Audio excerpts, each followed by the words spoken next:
Welcome back to Divya topics. ఈరోజు మనం special egg చిక్కుడుకాయ ఫ్రై ఎలా ప్రిపేర్ చేసుకోవాలో చూద్దామండి. స్పెషల్ ఎందుకన్నానంటే ఇందులో ఈ పల్లీల పొడి వేయడం వల్ల టేస్ట్ అద్రిపోతుంది.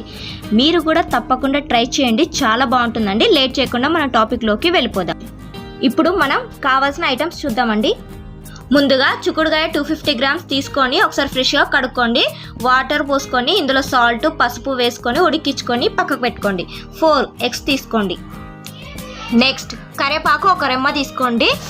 పల్లీల పొడి 2 స్పూన్స్, పసుపు 1/2 స్పూన్, శనగపప్పు 1 స్పూన్, మినపప్పు 1 స్పూన్, కారపొడి 2 స్పూన్స్, సాల్ట్ 2 స్పూన్స్, ధనియాల పొడి 1 స్పూన్, ఆవాలు 1 స్పూన్, ఆయిల్ 5 స్పూన్స్ తీసుకోండి.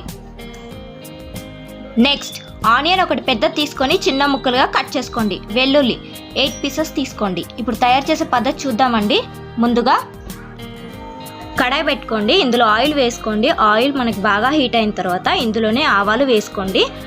నెక్స్ట్ ఇందులోనే మనము కొద్దిగా శనగపప్పు, మినప్పప్పు వేసుకొని 1 నిమిషం పాటు బాగా ఫ్రై చేసుకోండి.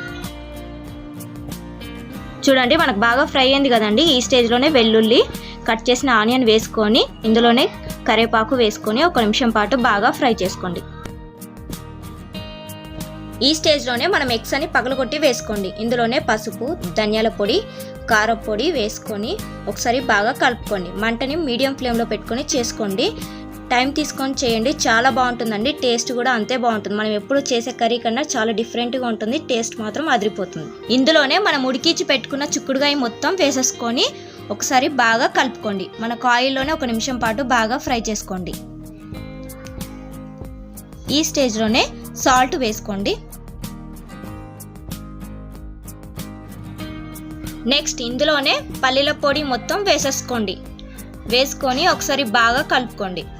మంటని మీడియం ఫ్లేమ్లో పెట్టుకొని కరివేపాకు వేసుకొని ఒక 2 మినిట్స్ మగ్గించుకొని సర్వ్ చేసుకోండి. చాలా టేస్టీగా ఉంటుందండి, చాలా డిఫరెంట్గా ఉంటుంది. మీరు కూడా తప్పకుండా ట్రై చేయండి.